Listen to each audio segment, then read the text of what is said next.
Hi, how you doing? I'm Tim Carter. This is Ask the Builder. Welcome to the live stream. It's December 15th, 2021. 10 more days to Christmas. What do you think? Pretty amazing. I was just watching a music video by Foreigner. I Want to Know What Love Is.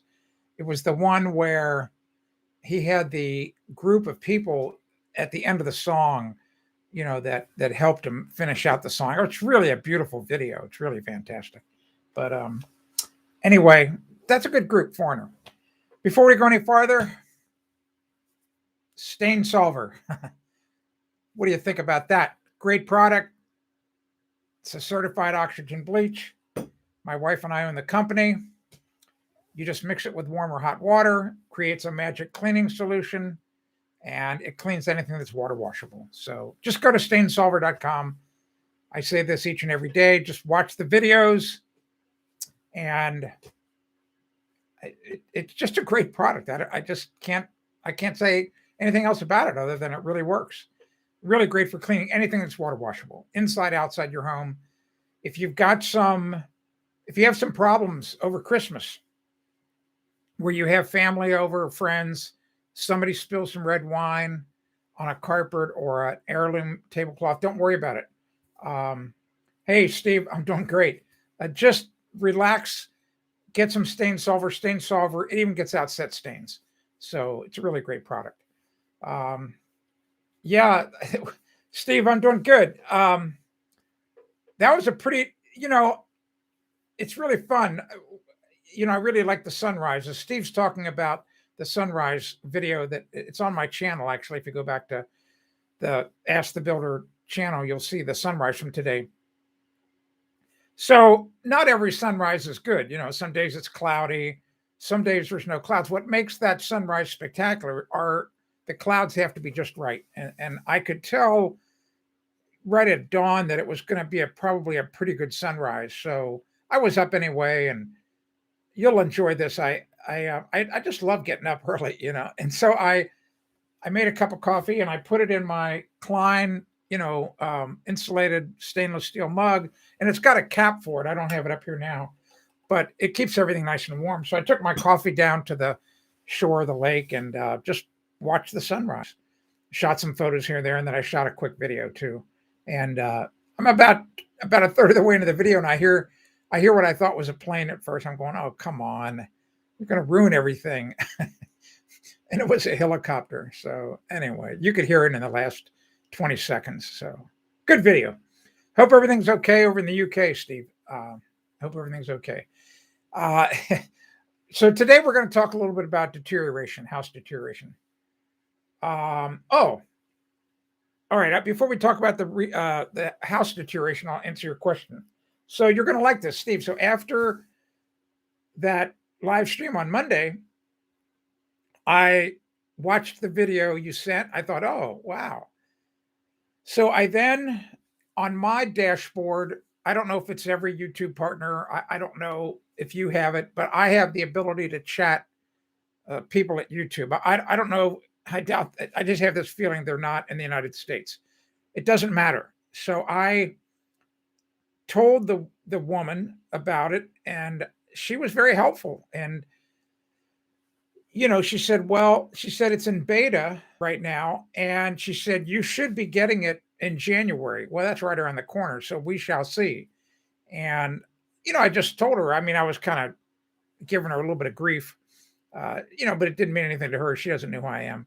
And I just said, come on. I said, I'm the first home improvement channel on YouTube. I was one of the first YouTube partners in the first group of 50, and back then it was very exclusive. They only had a couple hundred partners. Then all of a sudden, 4 or 5 years later, they let anybody become a partner. I mean, if you could fog a mirror, you could become a partner. So it took a lot of the shine away, but it doesn't matter. So that didn't carry any weight with her. Yesterday, a couple of others were talking about this, Steve, in the live stream. And my recommendation to them was, this goes for everyone, you need to complain to YouTube very respectfully, not being nasty, and go send them a message saying, I want the thanks, the super thanks or whatever put on Tim's channel, and here's why. And you have to give them a reason. And the biggest reason is the fact that so what if you can figure out a way to do it later? You want to do it now. You want to be able to donate or thank you now or give a tip now. So you have to complain and you have to give them a reason why. It's not enough just to say, please do it. You have to tell them why they have to do it. And so that's that. My impression is, that's a great question. My impression is that it will show up on all my existing videos. And if it does, that could be really huge, because several of my videos are, if you look at the comments, for example, like in the three-way, I have a video I did about 2-3 years ago. I actually had a vision in the middle of the night about this video to do it, because all of the other videos on YouTube suck, and they're too hard. They scare people. And it was about someone will take apart a three-way switch. I don't know what you call them over in the UK. And a three-way switch is where you have two switches that can control one light. And anyway, and they're called three-ways because they have 3 screws on them. So I did this video that shows a really simple way to do it. You don't need to know anything. You don't need to have a tester, and it just works. I mean, my method works. It's foolproof. And I have hundreds and hundreds of people thanking me, because it saves them a lot of time, it saves them a lot of money. They don't have to call an electrician. So if that thank you button gets put on that video, wow, that's all I can say. It could be big. So I hope it's on all of them. But here's the bad news. If you go onto YouTube and kind of dig deep into their support section, it currently says, I don't know if they're going to change this, but it says that this button will not work in live streams like this. So that's horrible. So that's what I was talking about yesterday, that if that's true, and it is true right now because I saw it on that page on Monday, then you have to complain, because, and I would love to know the reasoning, but they won't tell you. Like, why would you not invoke that power on a live stream so that someone, if they really liked what they were hearing, they could donate to the channel? I don't know. So I don't make the rules. Anyway, it's coming is all I can say. And I think it'll be big. It'll really help me. So I don't know. The one with 1.5 million views. Well, I don't, well, I have a few videos that have over 1 million views. I have my lawnmower one. I think I have maybe 5 or 6 videos with over 1 million views. So I don't know, but it's called three-way switch, three-way troubleshooting. Three-way switch troubleshooting is the video if you look it up. Yeah, if you'd reach out to them, that'd be great. But remember, the way to do it is to is you have to tell them why you want it turned on. You have to give them a reason or 2 reasons, because because then it makes sense to them. It's not enough just to say turn it on for Tim. That doesn't. They're just going to snub their nose at you. So anyway, all right. Enough about that. We'll see what happens. In the meantime, I mean, those people that want to, what we're talking about, if you feel like my live streams help you, and you want to buy me an ice cream cone in return, I mean, that's fine. I'm cool with that. Buy me an ice cream cone right there. Just go to that URL and do whatever. You can give $1.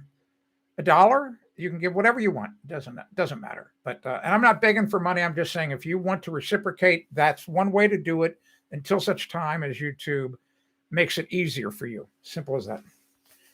Hi, Obi. How you doing? Hi, LV. Good to see you. I saw the super chats. I don't know about that. I don't know. I'll look into it. I'm always open to all of your ideas. So if you have an idea, just share it with me. I'd love to hear it. If you have any questions about your house, you know what to do. Put them in the chat right now. I'll answer any question. It could be anything about anything, actually. I mean, there's certain topics we don't talk about here. They're probably pretty common sense. We're going to stay away from them. What I did want to talk a little bit about was the Dorr estate.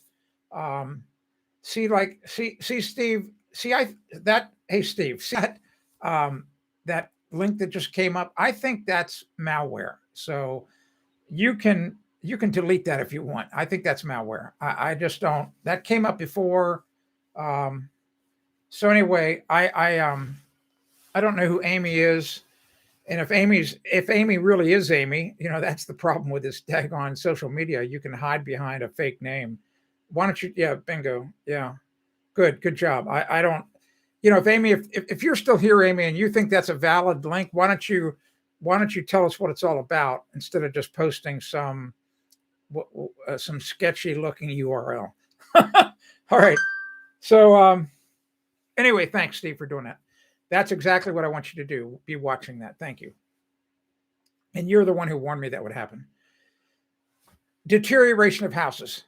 George Dorr estate up in Bar Harbor, Maine.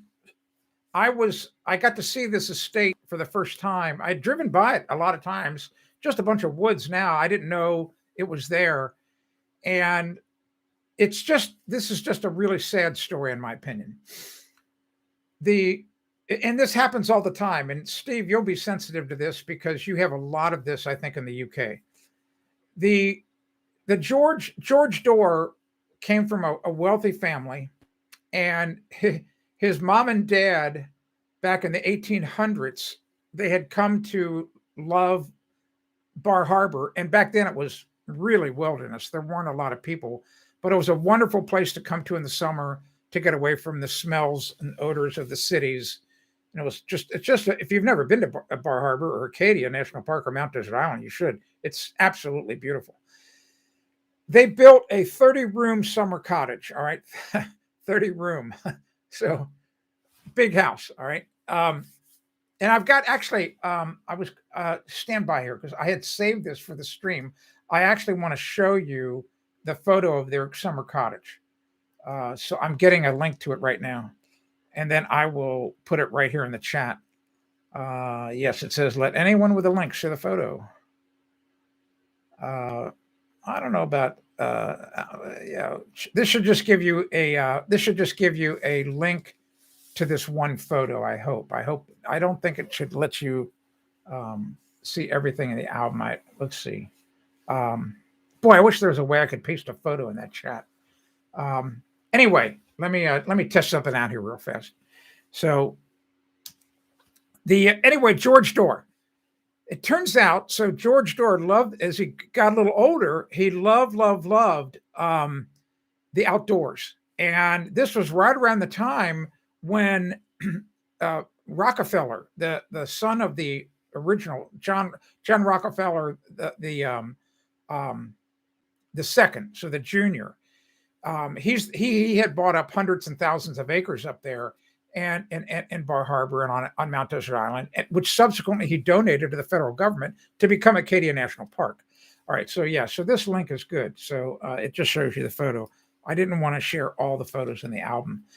All right, so this is a picture of the 30-room summer cottage. And so it's this beautiful home. Obviously, George inherits it from his mom and dad, and he grows to be here's what's really cool. So George loves the outdoors. He becomes the first park superintendent for Acadia National Park. Isn't that cool? He was the first park. He was in charge of the national park, and love the outdoors. This guy was a genius in a way. His house was right on the ocean.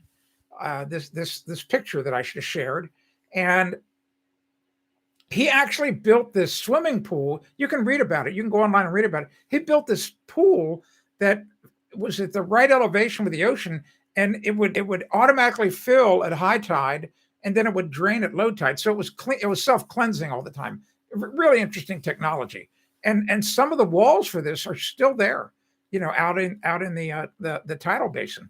And I took photos of them. I can share that photo another day, or maybe go hunt it up now. But the point is, George inherited this wonderful home, this beautiful, beautiful home, really, really well built. And yeah, exactly. Where Psycho lived. But what happens with some old people, not all old people, but they they run out of gas and they don't care anymore about things. The house started to fall into disrepair, probably in the 1930s. George lived to be 90 years old, passed away in 1944. Really, the timing was horrible. 1944, you know, um, it looked like World War II was going to go the other way. That Germany would win, the Huns, but they didn't. We ended up beating them.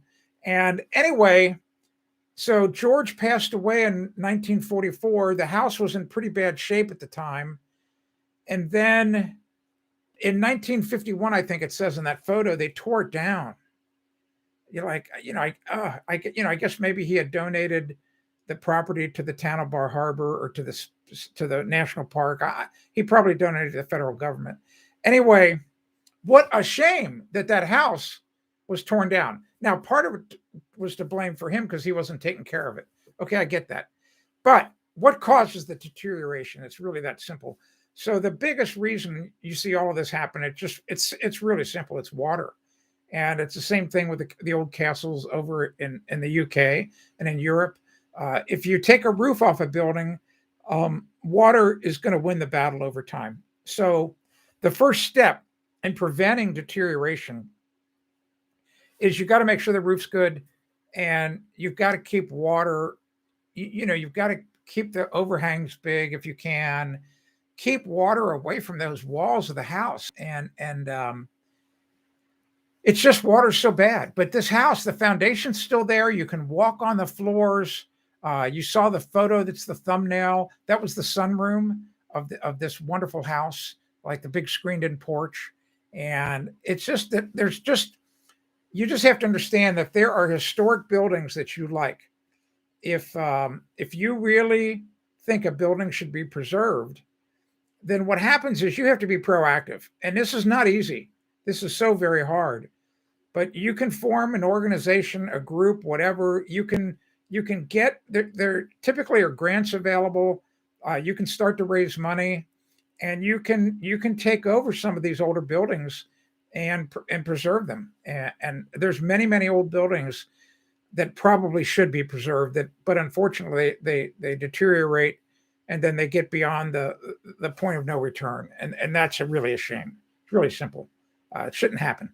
So the point is, if in your community where you live there are buildings like this, older buildings that are historic, and in this case, it would be different if it was just some other rich person up in Bar Harbor. It would be different. It'd be like, who cares about Stanley Smith? I'm just making that name up. But it was George Dorr, for goodness sake. All right, George Dorr, the first park superintendent. Give me a break. So people up there should have gotten together. But as I said, the timing was way off. 1944. I mean, no one had any money. I mean, all the money had been put into the war effort. I mean, it was just horrible timing. So don't let that happen to you. In other words, don't be a person in your community who says, wow, they shouldn't have torn that building down. Well, get active. Be the leader. Make it not happen. Do whatever you got to do. Simple as that. Let's get caught up on the comments. Hi, Silver. How you doing? I have a quick question. I have a metal carport. What do you recommend to keep water out around the bottom, base, cement, slab? Well, my impression is, this is a disadvantage, by the way, but I also understand why they do it. I mean, wouldn't it be nice that you would be able to upload a photo for me to see? And YouTube could actually do it where I could just see it. And that's something you should complain about too, by the way. You should tell YouTube, hey, we should be able to upload photos that only the live streaming person can see. I already know why they don't let everybody see them, because people are uploading porno. I get it. All right. I got it. But so I thought that carports, generally speaking, in my opinion, carports around New Hampshire, they're always open anyway. They're just basically a roof. So water would get in everywhere. So what am I not understanding, Silver? Just tell me, what is the carport open? I mean, is it totally open? If Steve would chime in here and say that you need to put some breeze blocks in. build some breeze blocks up around the carport. And by the way, Steve, I did look that up, and those are just concrete block, man. That's what we call them over here. And then somebody commented on that live stream, Steve, from Australia, and they're called another. It's a very interesting name. They're called Besser. I think he said Besser blocks in Australia. So I thought that was very fascinating. Here I told him, I responded to his comment. I just said, well, we're pretty boring in the United States. We just call them what they are, concrete block. So anyway, all right. So Silver, I'm at a disadvantage because I don't quite understand it, but you could build maybe a couple of rows of concrete block to keep water out. If I had a photo, I'd be able to give you a really good answer. I'm at a huge disadvantage when I can't see what you're talking about. Here we go. Steve says, why do I see people on YouTube advising you should water the walls of their house? Steve, I don't know about that. I don't know. Maybe, are you talking about that they're putting water around the perimeter down at the soil? If that's what it is, if that's what you're asking or what you're seeing, here in parts of the United States, especially down in Texas, hi, Vanessa. How you doing? Steve, you're late. I don't want, what the old saying is, but for my daughter, my oldest daughter, excuses are reasons for failure. So I don't want to hear any excuses. All right. So anyway, Steve, all right, it's enclosed. All right, I will, sounds like that you're probably going to need a linear French drain around that carport, silver coin. Just go to my website, type linear French drain in, your water problems are going to disappear. Anyway, okay, all right. So Steve, good. So here's what it is. Here in different parts of the United States, it's especially so in parts of Texas, very big state, and we have what are called expansive clay soils, and if you can actually see photographs of an expansive clay soil. If you might type into YouTube, you might go to Google Images and type in cracked mud, like mud cracks. I know that sounds crazy, but we have clay soil here in the United States where if it rains and there's a puddle and water forms and the clay gets saturated with this water, and then the sun comes out and evaporates the water, then what happens, the clay, all of a sudden you come back a day or two later and there are these huge cracks in the clay. I mean, big cracks. All right. So that's an expansive clay soil. So what happens, the clay, it's a crazy clay. Not all clay is like this, but it expands and contracts violently in response to moisture content. And if you build on this soil and it starts to dry, like if you build on it when it's wet and then it starts to dry out, then the clay shrinks, the house collapses. I mean, all kinds of bad things happen. I actually created two videos on my website. I've got two videos on my own YouTube channel about this. I don't know that they're titled right, but I show one where you drill holes into the soil around your home with a hand auger. You drill like a 2 1/8 inch hole, about that big around, and then you fill those with little pea gravel.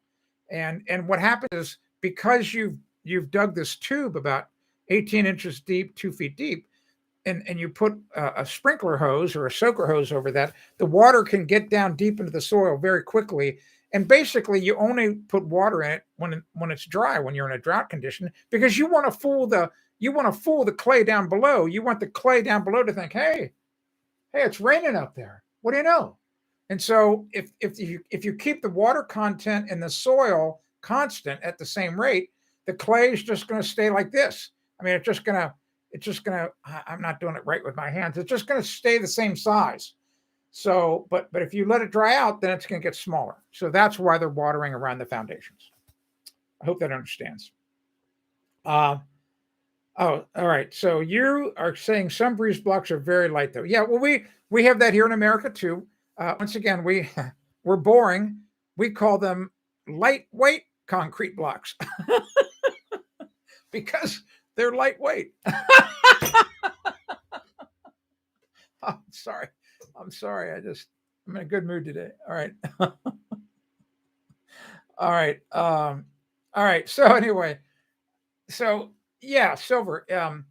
The reason you're probably having a problem with your carport is because I don't want to say it. I don't want to say a derogatory name, but whoever built it, they built it too low. I mean, I see it all the time. They pour slabs and they put sheds in and they wonder why water gets in. It's like, well, dude, the water's coming right for the. What do you expect? Sometimes you just, I don't know. I mean, is common sense just gone? Is it? I don't know. I don't know. Oh my gosh. All right. If you have any other questions, please type them into the chat. You know, your questions are what keep me going. Excuse me. I need to get a drink. What did I want to tell you? I had a really interesting conversation today with my next door neighbor. He's a CPA. He's retired and really smart guy. And we were just talking about valuing things, and it's really kind of amazing how different people. But you know, it's opinion. You know, I mean that's actually the definition of the word appraisal. You know, if you think about it. So, if you look up the definition of the word to appraise, it says, or it should say, to give an opinion of value. All right. So everybody's got an opinion and everybody comes at it differently. And it's really kind of amazing when you're looking at certain things or properties, how you could come up with really wildly different valuations. Really kind of it's very interesting, actually, I think. Okay, Steve says, if your houses are made of wood, are the foundations different from brick houses?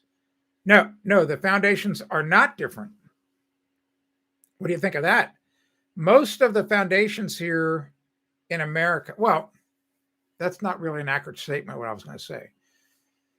If you have a basement, basements in many parts of the United States are very popular. And, you know, we don't have a lot of basements where it's very rocky soil because it's too expensive to blast. But many parts like Ohio, where I lived, what we call the upper Midwest, like Steve, in other words, think of the United States, but think of like the center of the country and like a midline from the middle of the United States up and then the center. Those soils there, I'm telling you, they're deep. They're really deep soil, like 15, 20 feet deep before you hit bedrock. So it's easy to dig, and people like basements. There are certain parts of the nation, but you won't find basements, for example, in Florida. You don't often find basements in California. They're just different. There's places where you don't find them. You don't find them out in Southwest in Phoenix, Arizona. They just pour a concrete slab. So the point is, whether we're putting in a slab, a full basement, or a crawl space, and a lot of crawl spaces are poured concrete walls. Some places they're concrete block or breeze block. And the thing is, the foundation, it doesn't matter whether we're going to put a wood house on top of it or we're going to put. And here you have to realize, in America, Steve, when you see our brick homes, almost all of the brick homes, that brick is just a skin on the outside. It offers no structural support. It's not like the brick homes in the UK. My guess is your brick homes in the UK are truly masonry construction, where you'll have brick on the outside, and then there's breeze block or concrete block on the inside, so that the walls are 8 inches or 10 inches thick of masonry. And then they put the floor joist on that and the roof on top of that. Here in America, we build the whole house out of wood, and then we just come in and put brick on the outside, you know. And they kind of put these little corrugated metal things to attach the brick to the wall, so the brick wall doesn't fall over and kill people. But the brick offers no structural support whatsoever. So the point is, all the foundations are the same. It doesn't matter what we're building. Okay, caught up on the comments. That's good. If you have any other questions, or if you have any comments, pro or con, put them in the chat, and I'd love to help you. We've got some really good questions today. Keep in mind, and this is really kind of a common sense thing. The whole thing about water. Water is just such a insidious, horrible thing when it comes to houses. But even masonry, they eventually they'll take down a masonry home. I mean, what it is. It's my problem is that with my college degree being geology, and I think in terms of thousands of years. You may only think in terms of 5 years, and that's where the big difference is. And in fact, in geology, we have a term. It's called deep time, and so you should look that up. Just like water's deep, so deep time, and most people have a really, really, really hard time getting their head wrapped around deep time. And when you start to grasp it, then you start to understand why things are happening the way they are. And so Mother Nature, she gets it. She's an expert in deep time, and she's just patient. She'll go like, okay, you know what? You can build that castle. You can build that stone house. I'll take care of it. It may take me 10,000 years, but I'm going to take that house and that castle, or 100,000 years, doesn't matter. I'll take it. I'm going to take that and I'm going to put it back in the ocean where it belongs. And that's exactly what happens. Understand, all of the land, eventually the whole plan is to get everything back to the ocean. All right. So that's what erosion is. So it's okay. LV says, my question has not been answered. All right. I'm going to go up and find it. Oh, here we go. You're right. I see it way up there. I missed it. LV says, how to repair chip brick at the corner of entry door. I don't want to remove the entire brick. Just want to look better and to not be okay. So that's a great question. And same thing. I wish I had a photo. Here's what I would consider doing. The first thing I would do is I would try to see if I could get I'm just going to assume that you can get some paint that would match the color of the brick. All right. Because can you do that? Can you answer that for me? Can you tell me what color the brick is? Can you describe the brick? That would really help before I go to all this trouble to answer that question.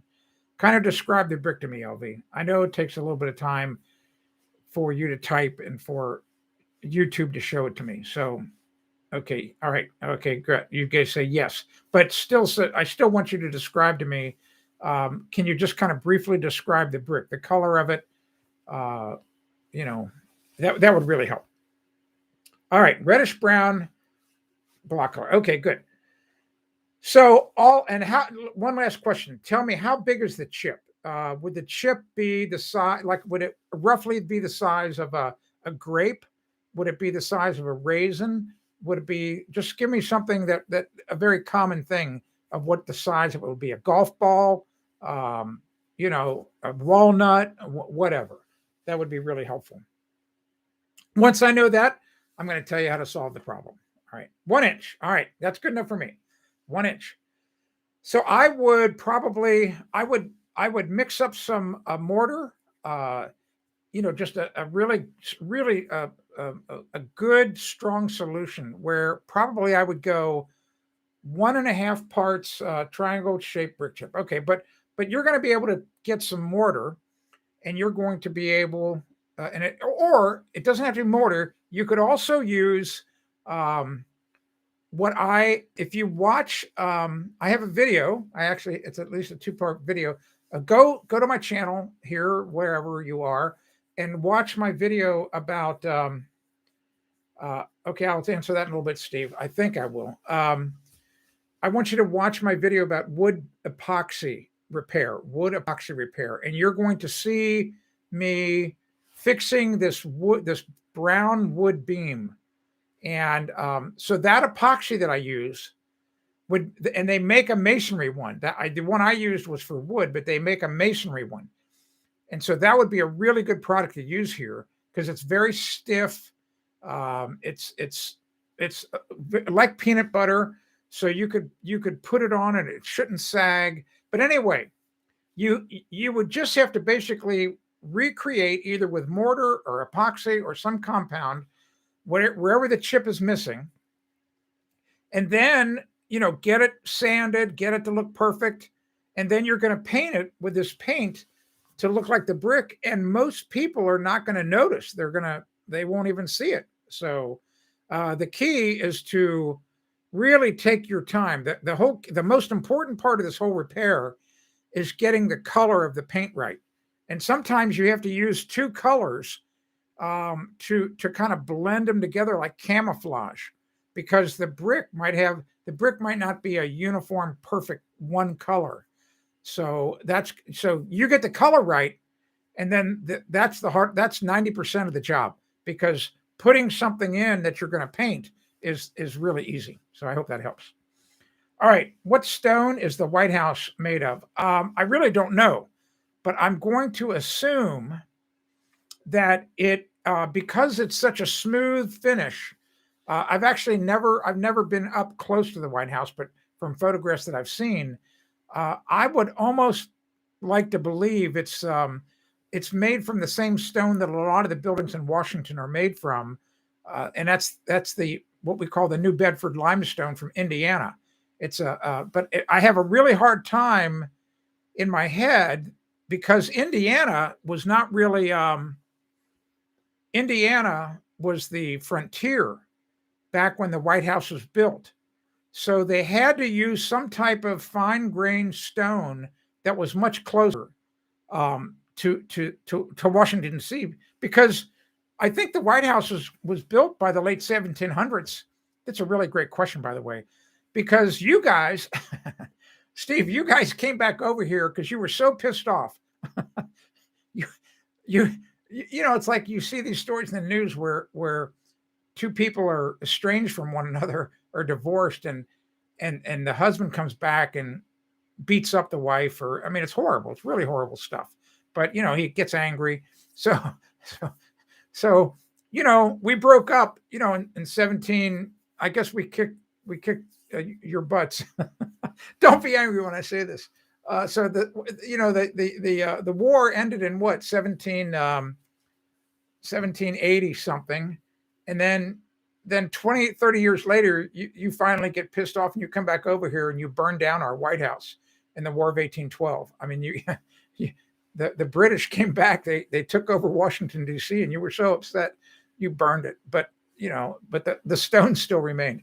So I don't know. That's a great question what it's made of. I think I'll research it, but I'm going to guess that it's a fine grained limestone is going to be what I think it is.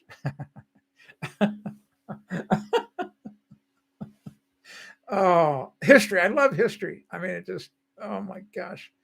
All right. So LV, you need to let us know how it comes out.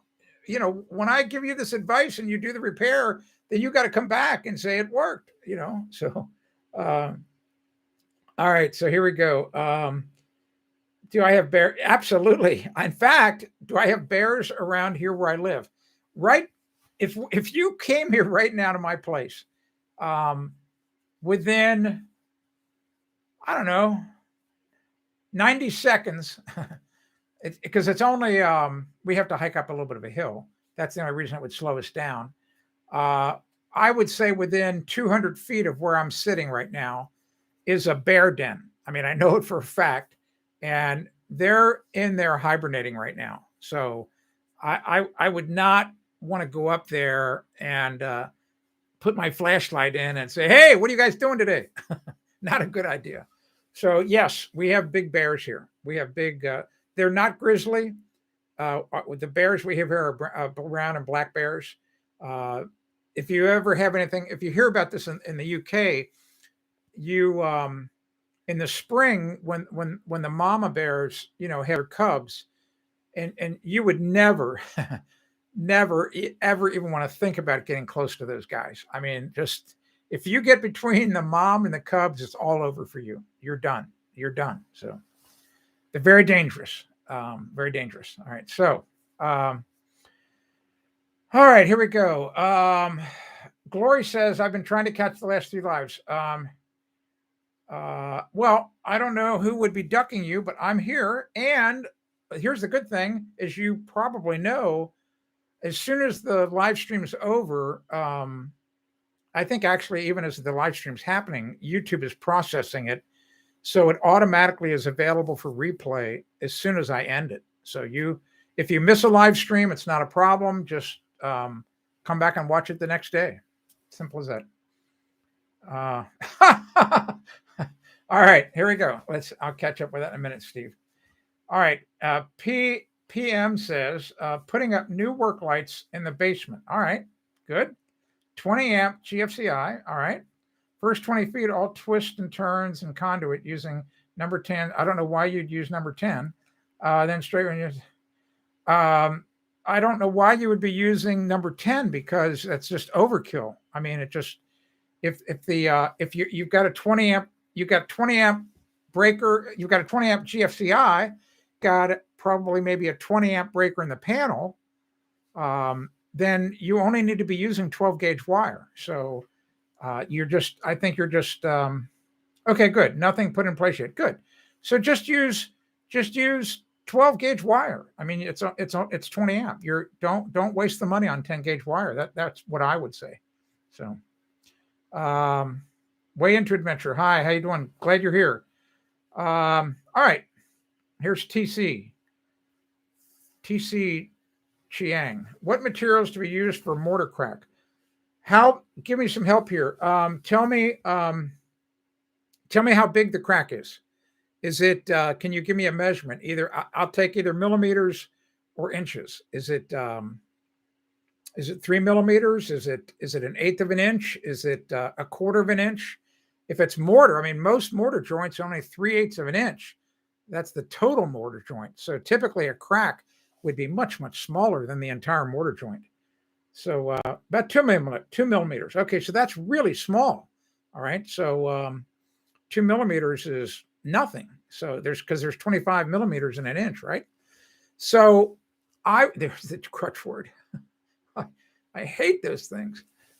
All you're going to have to be able to do there is, and you have to do it so carefully, is you're just going to caulk it. I mean, you're just going to put some type of caulk in it. I just don't, because you can't mix up mortar that small. I mean, the sand particles are going to be 2 millimeters. You're just going to have to caulk it.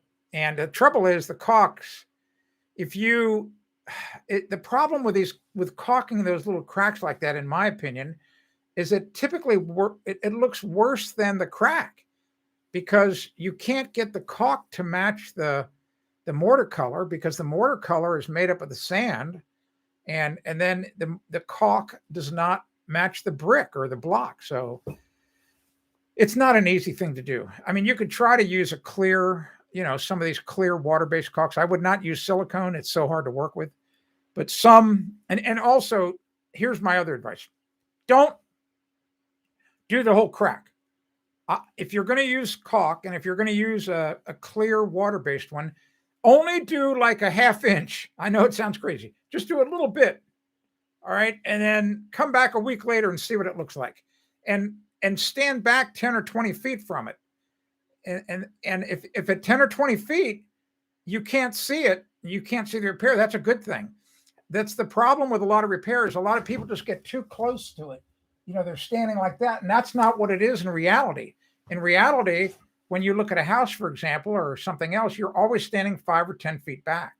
You're not right up on the wall. Okay. So the only time that happens is typically when you go to somebody's front door and you push the doorbell button and you're just standing there waiting for them to come and you're looking around at everything, in a circle this big around your face.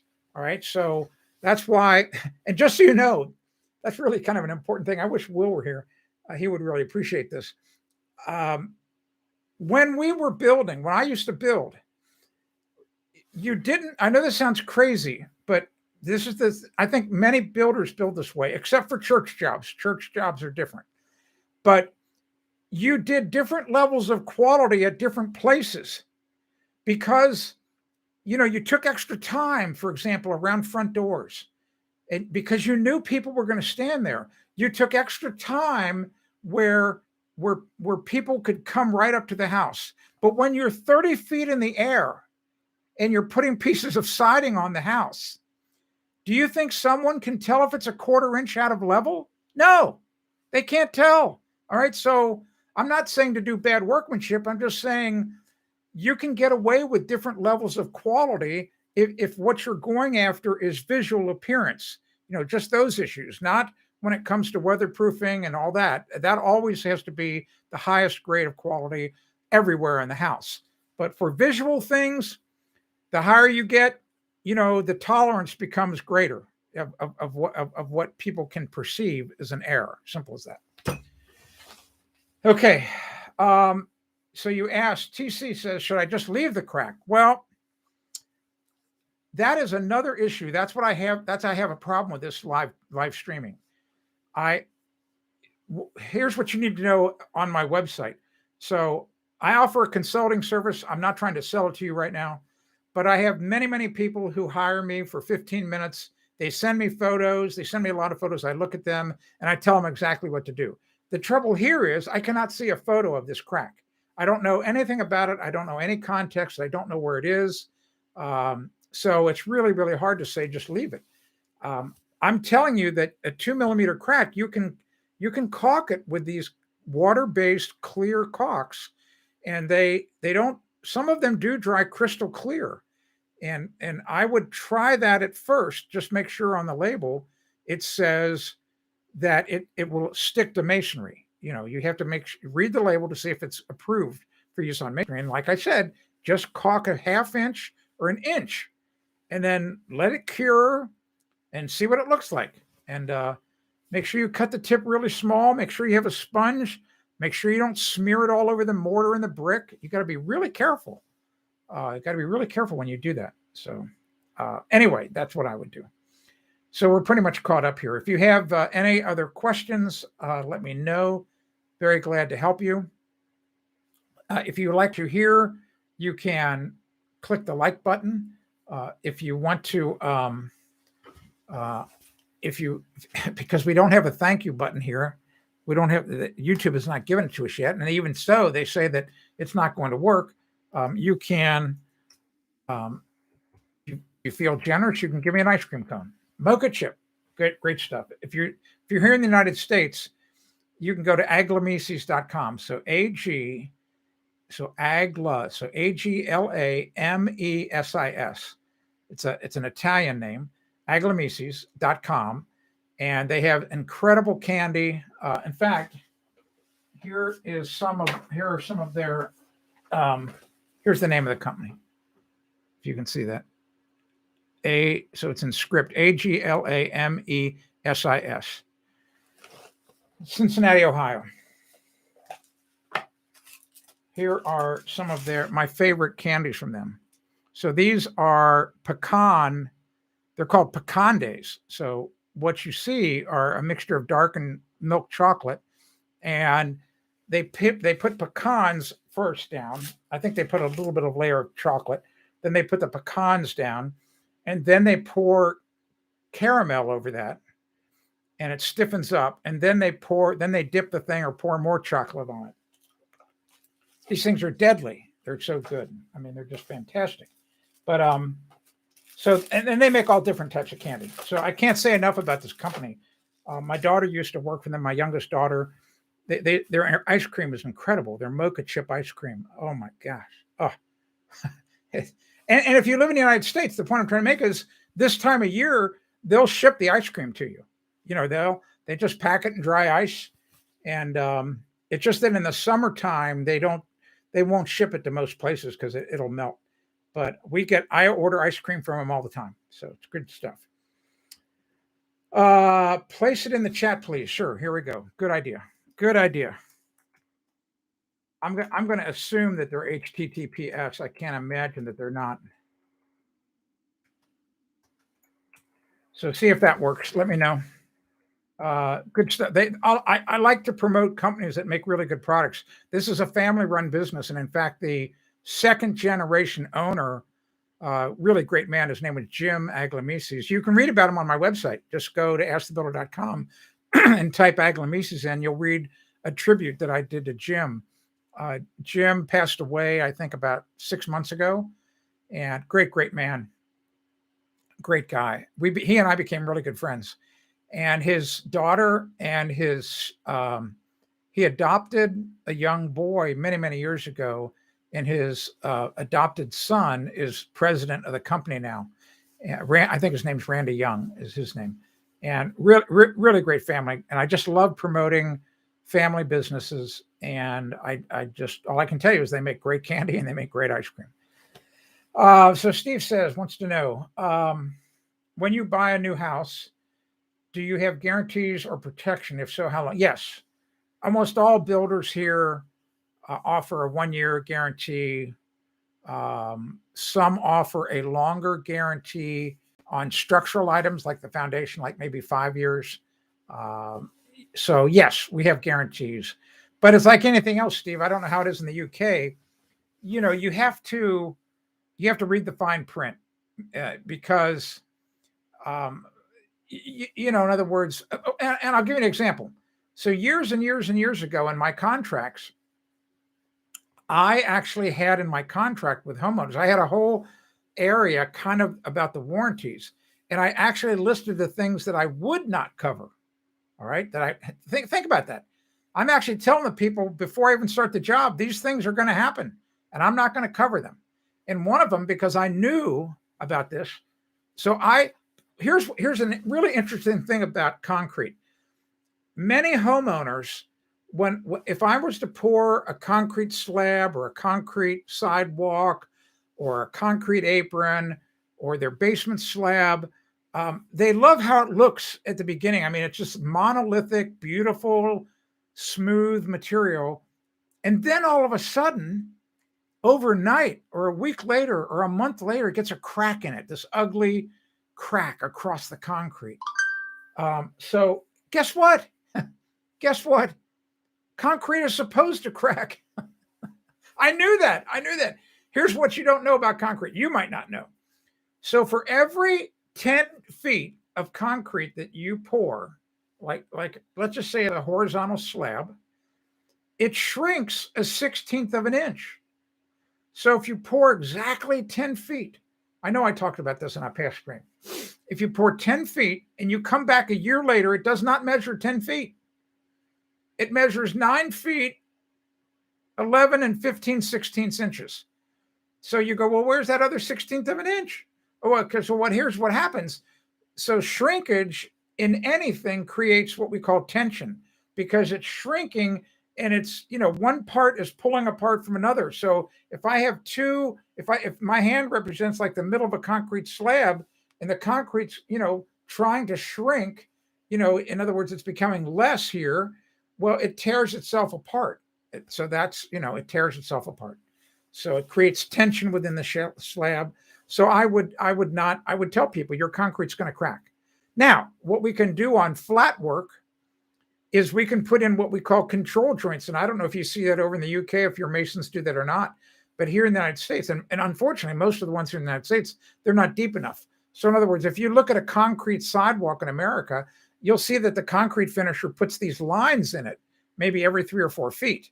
It's just, they've got a special tool and it creates a groove in the fresh, wet concrete. Well, the trouble is the minimum depth of that crack, minimum. So think what I'm saying. The minimum depth is supposed to be 1/4 the thickness of the slab. Well, most sidewalks here in America are 4 inches thick. And that tool that they use to create the line only cuts a line a 1/2 inch deep. So it's not deep enough. So, and what that line's for, it's the same thing as, in other words, you're creating a place where you're hoping the concrete's going to crack. That's why we call them control joints, because you're trying to control where the concrete's going to crack. So that's a long-winded answer about warranties and things like that. All right. Glory wants to know, how thick should a 15 by 15 slab be for the backyard grill? Good. That's a great question. I would go.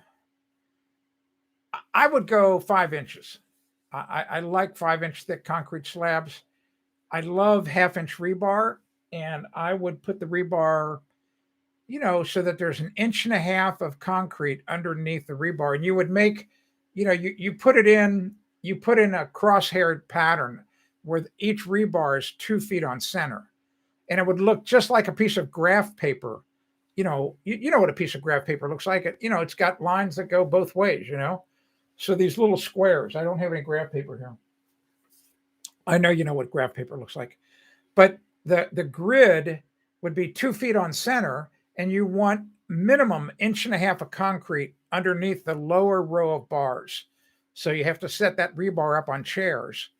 And I have all of this on the website. If you go, I have many past columns about concrete installation. I highly recommend, because there's so much more you have to do to make it right. You have to order the right mix. You have to make sure they don't add any water to the concrete when it gets there.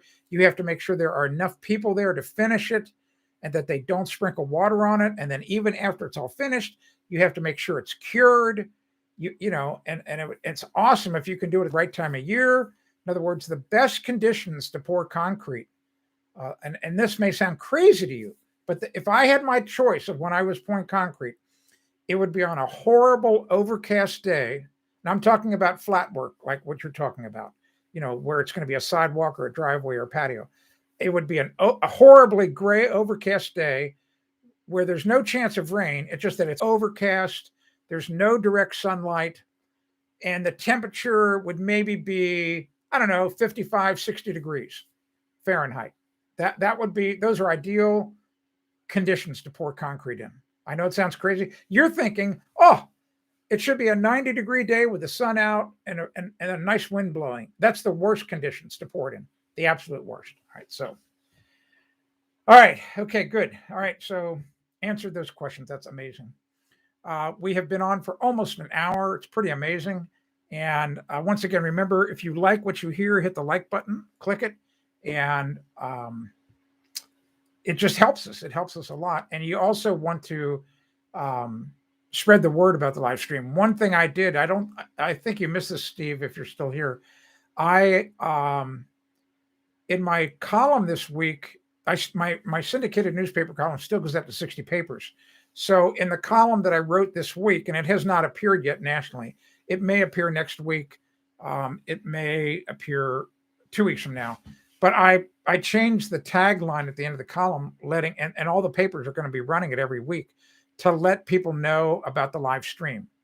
So I don't know if you see the numbers of people that are on the live stream. I see how many people are here right now. I don't know if that shows at your end. But anyway, we should be getting a lot more people, which would be a lot of fun, because the questions would really come rolling in. That would be amazing.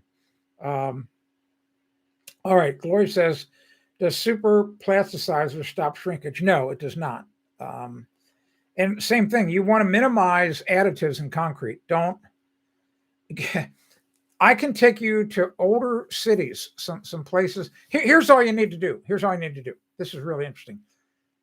Go, and wherever you live, there's a really good chance there's a railroad bridge near your town. And the railroads, the people who own the railroads, some of them were bad people. Most of them were pretty good business people. They understood they only wanted to build things one time. They didn't want to be building bridges every 20 years. That's not a smart move. So I can take you to places in Cincinnati, Ohio, because I'm very familiar with that town, where there are railroad bridges that have been in there for 100 years, and the abutments, like the foundation for the bridges, are 100 years old, and the concrete is still in pretty good condition. I mean, it's not perfect, but it's in pretty good condition. Well, guess what? They didn't have any plasticizers back then. They didn't have any of these chemicals that they add to concrete. They just mixed the three ingredients, Portland cement, sand, and gravel. All right, so what's the difference? What made the concrete last so long? Simple. They put in more cement. So if you want your concrete patio Gloria, if you want that 15 by 15 patio, I would. They call it different things in different parts of the nation. They call it like a 6-bag mix, which is basically 4,000 psi. You know what I would do? I would do an 8-bag mix. Go to Home Depot or Lowe's. What does a bag of cement cost? It's cheap. $10, right? $11. I don't know. We've got inflation going on. It might be a little bit more, but it's so cheap. Just order more cement in the mix, and magic happens. It's going to be so much stronger. I mean, it just makes common sense, all right? Because the Port cement, it's the glue that holds everything together. So just put more of it in. Steve wants to know, do I go fishing? No, I do not, believe it or not. Okay, so yeah, so you can see how many people watch. Very interesting. All right, you get to see it too. I'm not a fisherman. Here's why. I hate doing this publicly. I'm not. I don't feel really good about putting those worms on the hook. All right, I just don't. I don't like that at all. All right, I know you can use artificial lures. The other thing I don't like about fishing is some of these fish have got teeth. I mean, so when you reel them in and you have to take, I mean, they can bite you. All right, so look, I know I sound like a sissy. I'm just not big on fishing. All right, and I know, so I'm not a fisherman. All right, and I'm too impatient. I think some people now. All this said, you're going to like this. All this said, I do something that is identical to fishing that I love. All right. So I'm a ham radio guy. And if you talk to a fisherman or a fisherwoman, and I think if you ask them, what is it that they really enjoy about it? Number one, probably it's relaxing. Number two, they might say, well, when I go out, I don't know if I'm going to catch a fish or not. I hope to catch a fish because when you catch the fish, it's exciting. And I might catch the big one. I might, and to me, I don't know what a big one is. I know that, I don't know if an 8-pound fish is a big one or a 20-pound. I don't know. It doesn't matter. It's just that, in the mind of a fisher person, I think many of them want to catch the record trout for New Hampshire or wherever. All right. Guess what? I'm a ham radio operator. It's the exact same excitements points. In other words, when I turn on my radio, and I specialize in outdoor radio. In other words, I have my indoor ham radio right here. I know you can't see it, but I love going out, and you can go read about all my stories. You can read, there's hundreds of them. If you go here, I'll put it in.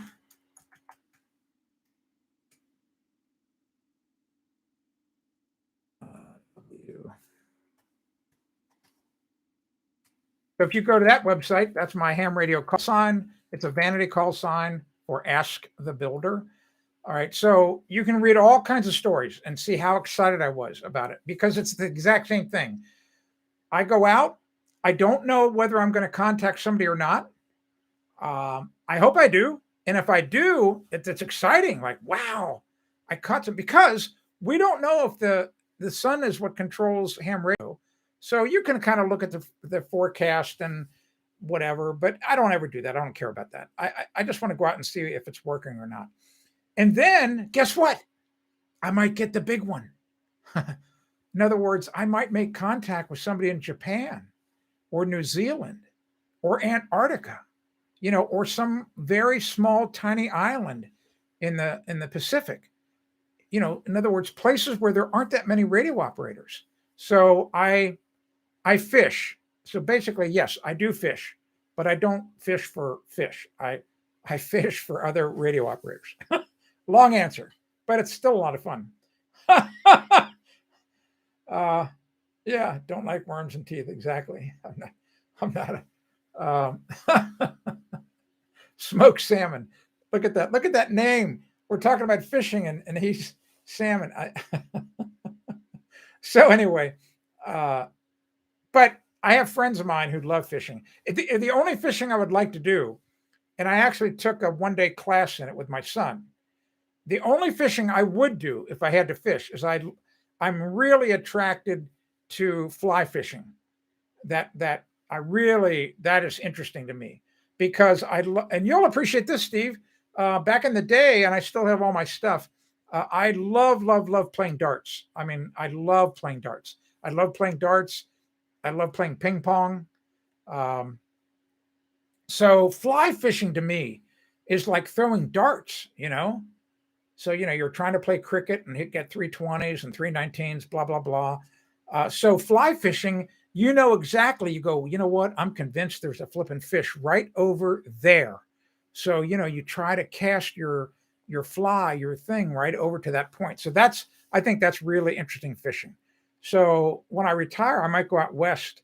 We have some really incredible. Well, we have great fly fishing here where I live. I mean, it's great, but there's some really great places out west in the Western United States to fly fish. Yeah, you knew I would say fly fishing. Yeah, exactly.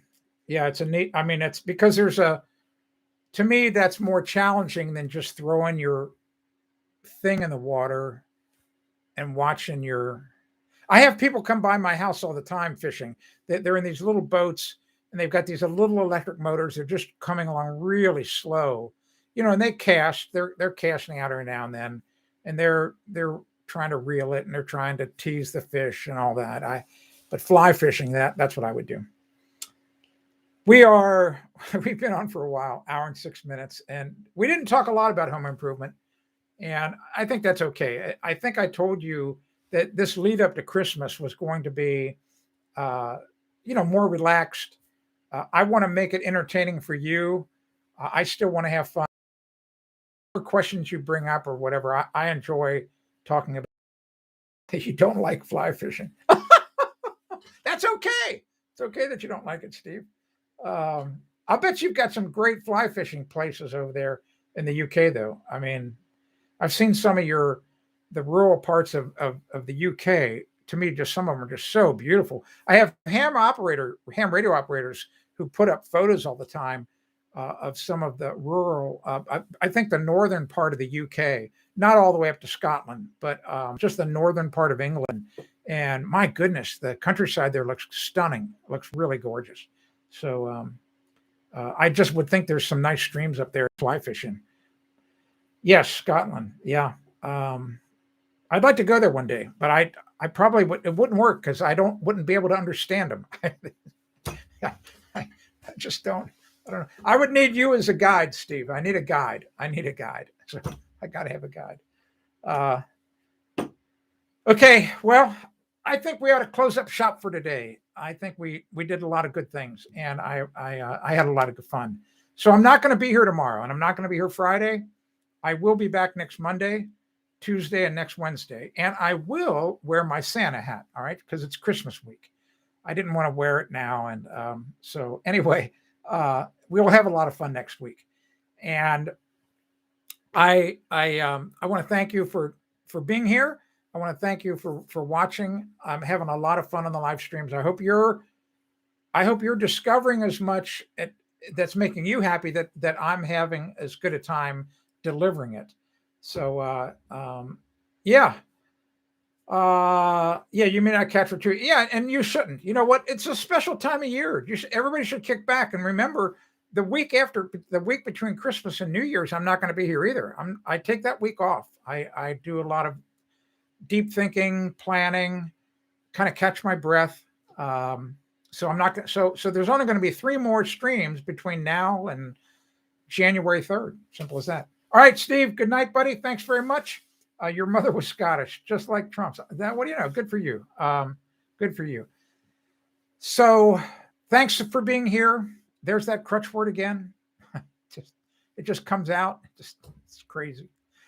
And I want to thank you for being here. And I will be here next Monday. In the meantime, you have a great weekend. Yes. Well, thank you for being here, LV. And just spread the word. Spread the word to as many as you can about it. Wouldn't it be wonderful? Wouldn't it be great? Can you, I set goals. I can't wait for the day that I see the number 50, that we have 50 concurrent viewers. And then I can't wait till we have 75. Then I can't wait till we have 100. And then could we be lucky enough? Wouldn't it be amazing? I know it sounds crazy to have 1,000 people watching at once. And that's really kind of a small number when you think of some of the big shows that are out there. I mean, it's a small number, but wouldn't it be great, to have 1,000 people watching? That'd be pretty cool. The problem that I can see is that there's so many stuff coming in, I wouldn't ever be able to keep up, I think. So, but we'll worry about that problem at the time. Have a great weekend. Stephen, how you doing? Aloha from the New York, the Empire State. Yes. Don't get me started about New York State. Oh my gosh. So anyway, I'm out of here.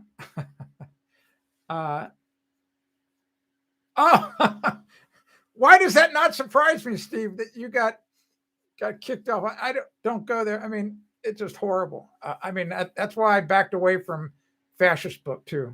All right, Steve, you're in Pennsylvania. I was just through both Pennsylvania and New York 8 weeks ago because I drove from New Hampshire back to Cincinnati for my high school reunion, and then on my way back, I drove through southern Pennsylvania because I was the day before I came home. I was in New Jersey on the USS New Jersey. I was on the battleship.